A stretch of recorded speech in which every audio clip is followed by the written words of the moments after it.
Where are you starting? Just figure it out. Okay, so let's focus on Harlem first, I'd say. Okay.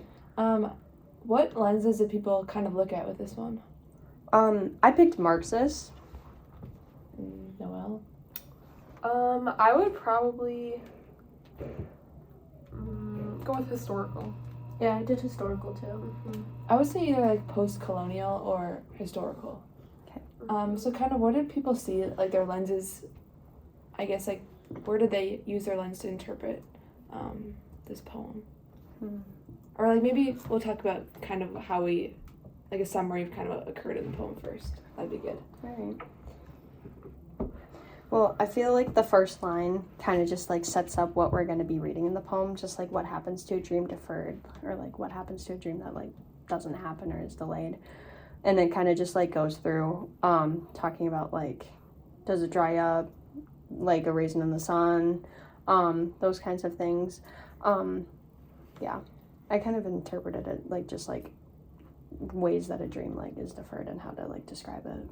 Yeah, I think it kind of goes through like when someone isn't like unable to like pursue their dream, like what occurs. So like it goes through like these kind of negative things like drying up, stinking like rotten meat and like crusting over, and then sagging like a heavy load. But then like the last line is like in italics and it's asked like, does it explode? And I feel like that's like the one line that kind of differs from like the rest of like the poem, because it's not as like, I mean, it's not like as negative and like yeah. I thought it was interesting that like the maybe it just sags like a heavy load was also like separate from the other parts of the, like a different stanza. Yeah. So do you want to kind of talk through our like lenses and kind of with each lens that we use, like kind of what we saw? So I feel like Abby, you were the one that had like kind of a different one. Yeah, do you want to start with Marxist? Yeah. So I just kind of looked at like the socioeconomic implications of like dreams deferred.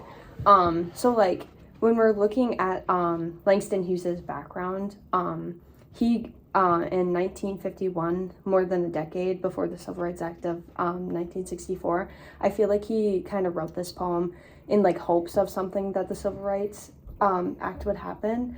So I kind of took it like he had like this dream for something that what? Oh, the table. Oh, sorry. I was like, what am I saying? So I kind of took it as like using Marxist to be like, he is in this like lower class and he's considered this lower class. And lost my train of thought.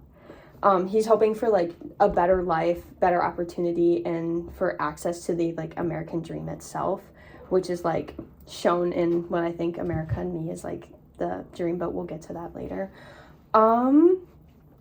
Yeah, I just thought that was interesting, like how dreams deferred are like different from different people's perspectives based on like where you grew up. To go into that, I was like, because I was wondering why the poem was called Harlem. So I like looked at, I was like, oh, when was Harlem written? It's like, I think 1951. So I was like, okay, what was Harlem like in the 1950s? And there was like a time of both. So like Harlem in the 1950s was like reaching its like peak Black like African American population, and then also like lots of like social and like economic like struggle. And I was like, so the way I like connected to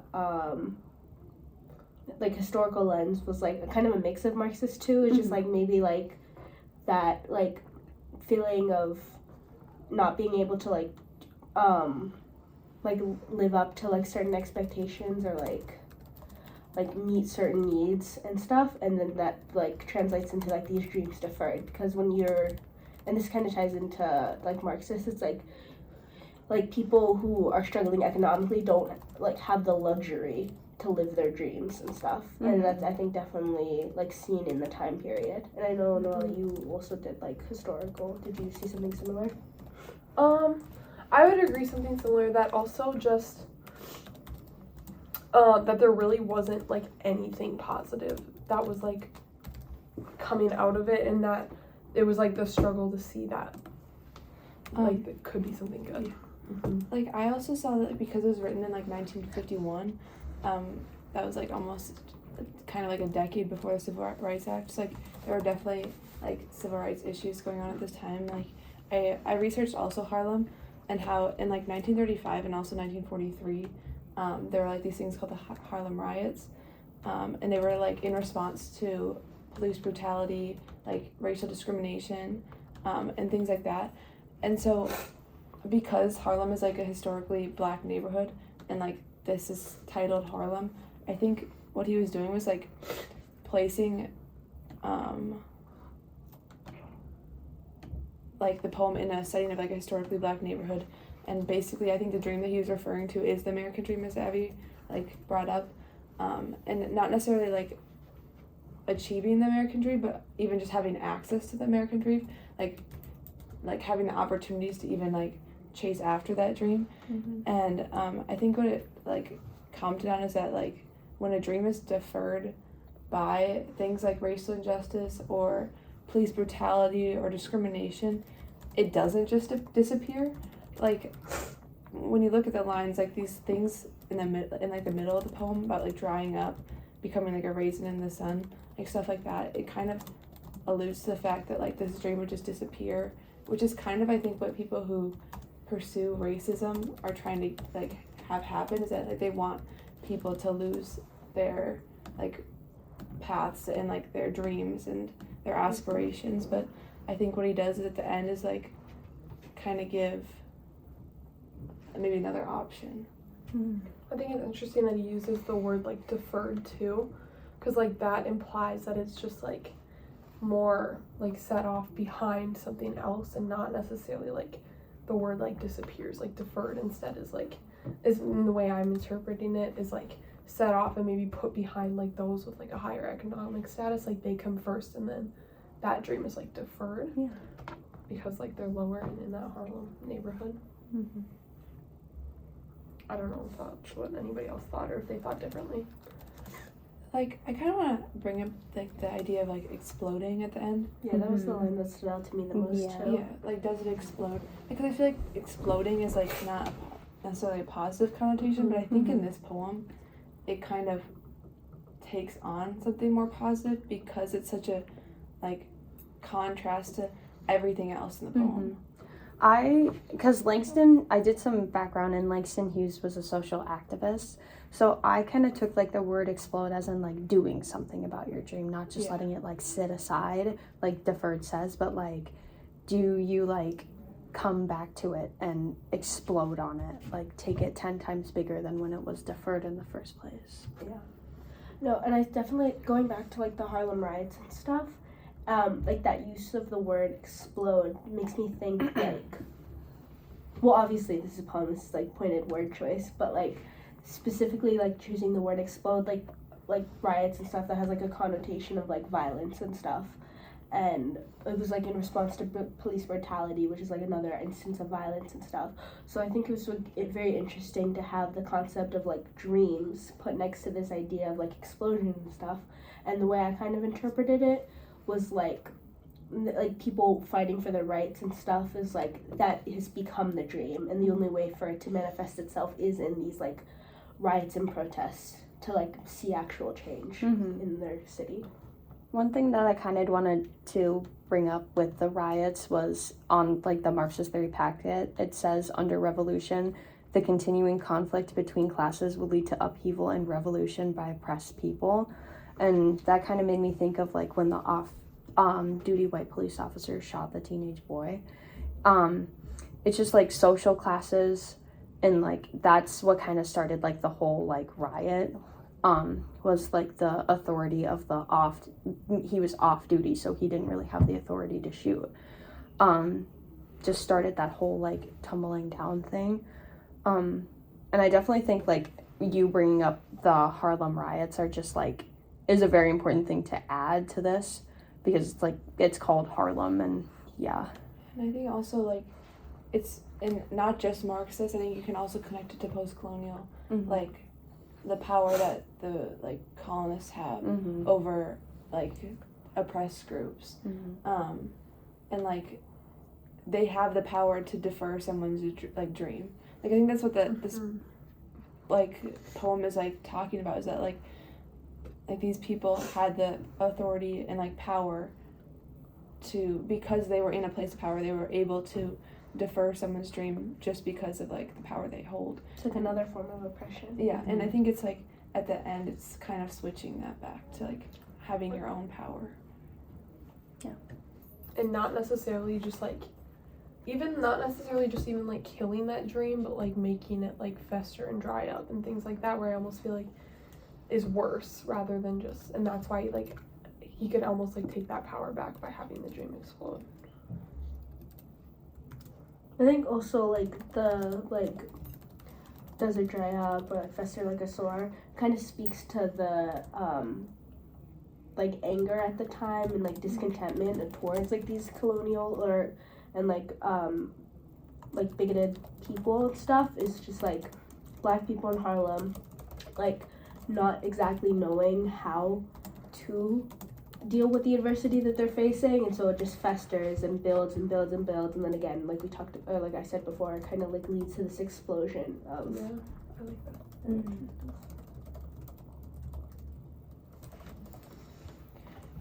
So it's been like 12 minutes. We want to kind of transfer to the, like, I mean, I think there are some connections between the two poems. I think we could do kind of an overlap time right now and like talk about kind of how they connect. Okay.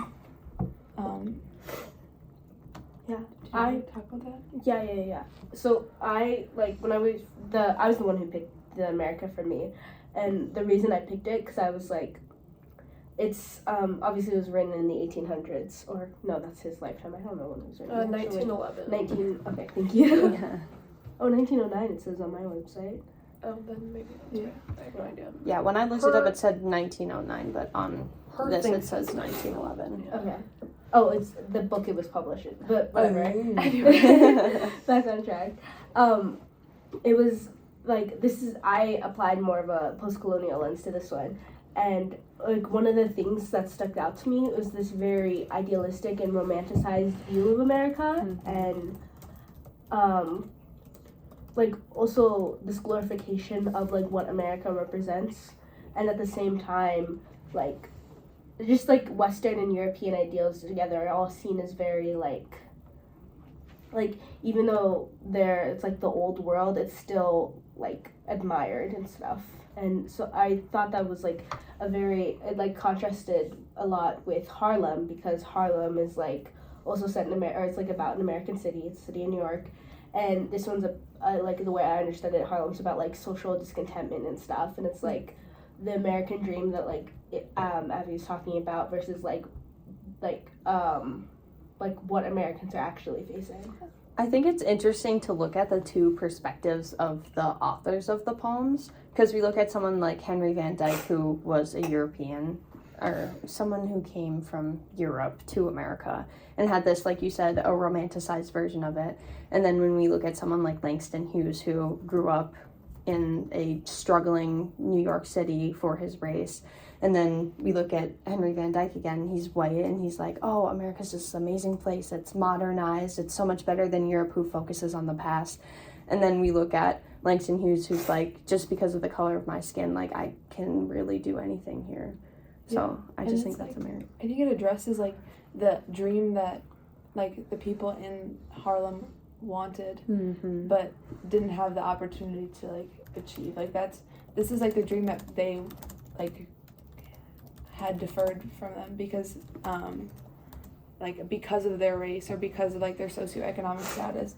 And it's interesting because I feel like I wouldn't have necessarily gotten that viewpoint if I hadn't read them like side by side.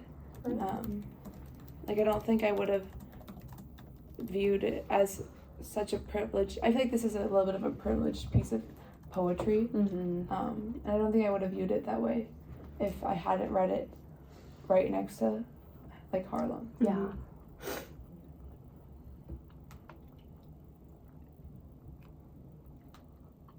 And then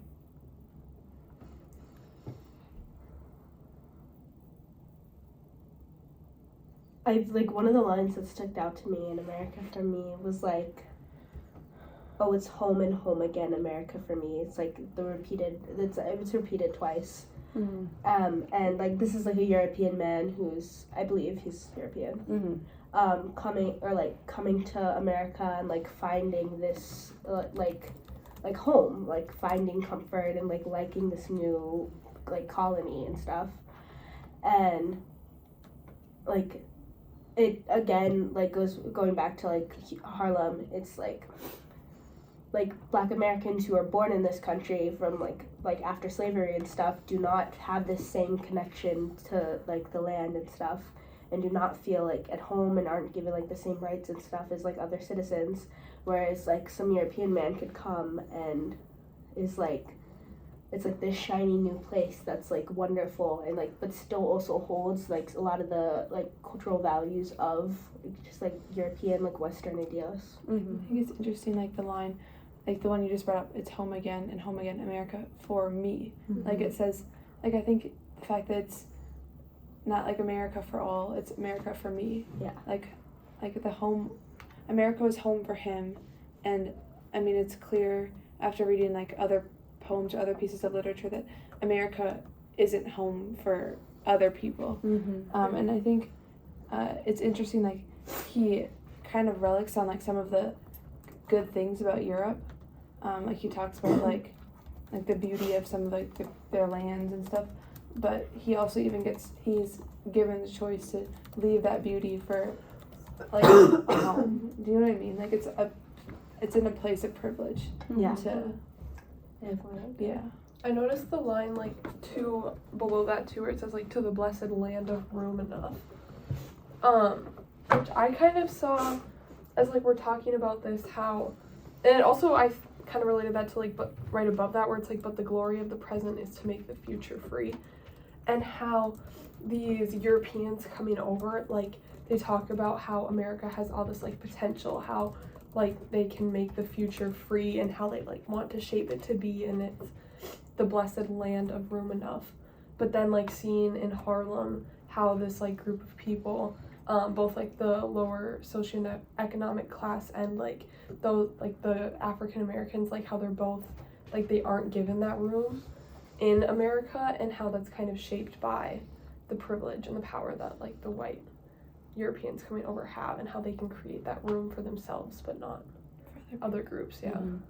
And then also to talk about like socioeconomic privilege, like the ability, because like back then you're like traveling on boats for like months to get to across the Atlantic to like go to America and stuff. And like this person is like clearly well traveled and stuff, and that again like speaks to just like monetary wealth, like the fact that they can, like they're so familiar with London, Paris, Venice, Rome, that they can, like Germany, like that they've seen the gardens of Versailles. It's like they have been to all these amazing places and stuff that like people couldn't even dream of going to, and then they still have the time and the like financial like backing to go to Europe, which is like way more expensive. I mean it's expensive now, but like even then, like to travel across the Atlantic and come here, it like again speaks to like that like very wealthy perspective that's not like lots of people like just aren't able to afford. You see like on the first like stanza it talks about among the famous palaces and cities of renown, to admire the crumbly castles and the statues and kings, but now I think I've had enough of this antiquated things. Like I think that's exactly what you're like just brought up, is that like they're like he's in this place of like beauty. Like I think any of us would like love to just go to Europe right now and like visit like and see all these like beautiful statues and stuff, but like I think it's in a place of privilege to like give that up. I mean not give it up, because I mean people have the choice to do what they want to do, but to like talk about it in this manner, I feel like it kind of highlights like how much financial freedom he has and how much like it's so contrast with the other poem. Another thing, adding on to what you were just saying, is in the, I think it's the 5th stanza, he says, I know that Europe is wonderful, yet something seems to lack. The past says too much with her, and the people looking back. which I think is talking about like the like oldness, like the old world that you were just talking about, and looking at America and how it's so like modern and modernized. So that's like a contrast itself from like the top of the poem to the bottom of the poem. But another thing that I think is important to add is that Henry was a ambassador to the Netherlands, and he was appointed that position by President Wilson in 1913. So he has like the background to like go back to Europe and see this like worldly view, but he also like calls it like old, and it's like a past life, and it's like adding nods to like the modernization. Oh, he was American. He was? But he was like an ambassador, so that's why he was. Yeah. Oh, but Yeah. he was born in Yeah, America. he was born in. Actually, he was from Brooklyn. Oh. No. He was born in Germantown, Pennsylvania. But like he was a prominent Brooklyn Presbyterian clergyman, Okay. which I think is funny because like Harlem is also set in New York, and it's Yeah. just like you were. But anyways, carry on. Oh, So yeah. we were just assuming that he was from Europe. Europe. Well, that's that But privilege. even then, it's like, I feel like that even goes to show Even more. even Right. more. Even more to, like privilege, not yeah. Grow up like neighborhoods away and like Yeah. have like such an altering. Because like Yeah. the Point of time view. period, these are not very far apart. Yeah. It's like Like 50 years. 50 years, yeah. Like, Yeah. yeah, 40 years. And I mean, they probably grew up like, I mean, Langston Hughes didn't write this when he was like being born. Like, Right. Yeah. he experienced things probably around the same time period as Yeah. Van Dyke did. So Mm. That's so interesting. like, the fact that like the settings are so like the proximity is so close, but And like so different of an experience, Yeah. and like What are the chances that we picked those two poems and like they were that closely related? Yasmin, you knew what you were doing, didn't you? well, I thought this when I saw America for me, I thought it was a different poem actually, but then I was just like, oh, this fits as well. Yeah. But anyways, getting back to like, isn't like American Beauty? I feel like it's very reminiscent of like a kid wanting a shiny new toy. Like the way Yeah, it's I got written. that vibe from reading Yeah. it too. It was just like, and now that we know that it's like they're American and stuff, that Van Dyke is American, it's like it less so has that feel for me, but it's still it's interesting that he's American. for me, like the going back to Europe and kind of describing it as like old and kind of like and not ideal. Like I think that shows like like a perspective of like America is meant for like the best of the best. And like only so like the only people who deserve America are the ones that are high up, like because he's looking down on like this beautiful place like Europe, and like kind of perceiving it as something that like is undesirable when it is desirable by many, and I think that shows like his perspective on America as well, of like who deserves to like live there and like thrive there. And I think that goes back to your like like the title itself, like America for me, like this me, like this air of superiority that Van Dyke portrays in this poem. It's like even other Europe, like, because I mean he's a white man, like he's European. Like even other Europeans don't like meet his ideal and stuff. It's like, no, you have to be this very like narrow view to be like this like fitting in and like perfect idea. And then like we go back to Harlem and it's just like the complete opposite of like what people are experiencing. And it's like you like now that we know how like close they were, like in like how close they were in their adulthoods, it's like, you know, that like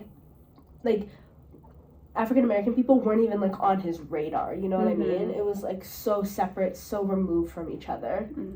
Whereas like in Harlem, it's like what happens to a dream deferred. I feel like it more represents like looking to see like what could be and like what's being taken away from people.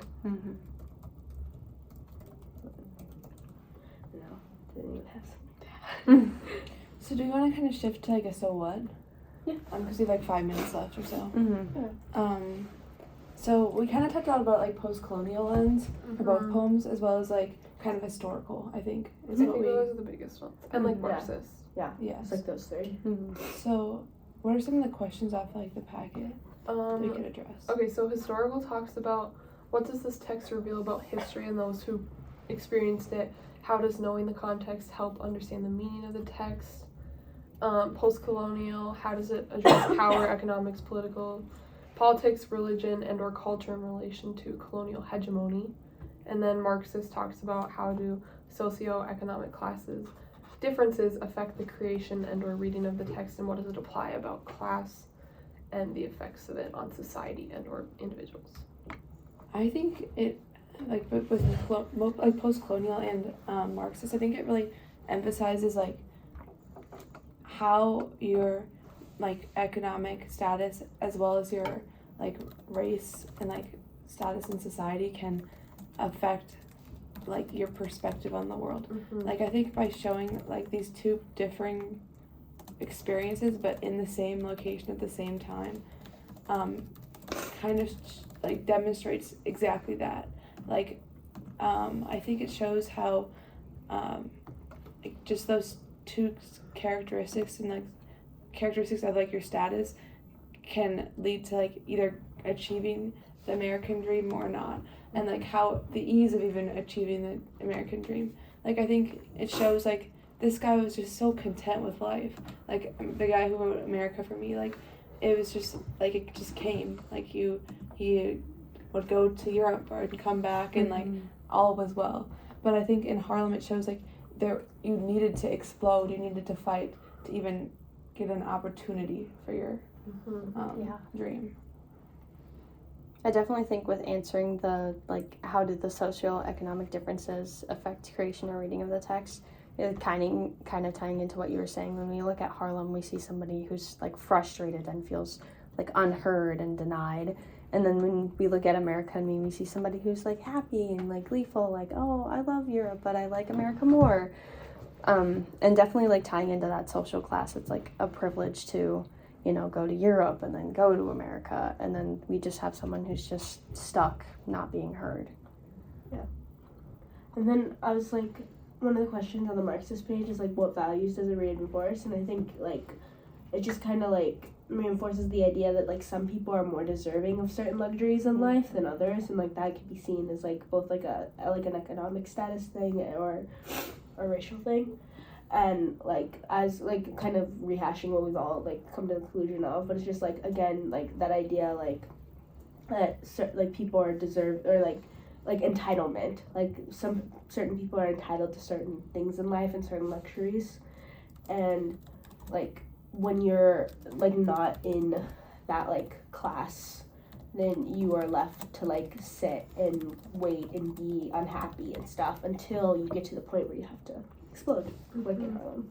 And I think Harlem really opens up the door to like fighting for like rights. Like I think it's not like something where he's kind of wallowing in his like frustrations. I think it's a short poem for a reason, and I think it kind of counters like exactly what you were saying. Is it like he's like ready to like fight the system that's like oppressing against his like economic status as well as his like race, and not necessarily like a call to action, but like close to it where it's like ready to go, whereas like America for Me really is only commenting on society and not asking for any change because of like what his status is. He doesn't see a need for change.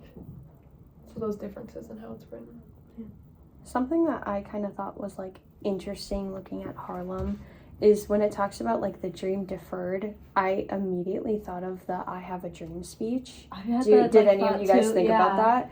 Because, you know, the I Have a Dream speech was in, I want to say like 1963, which which around there.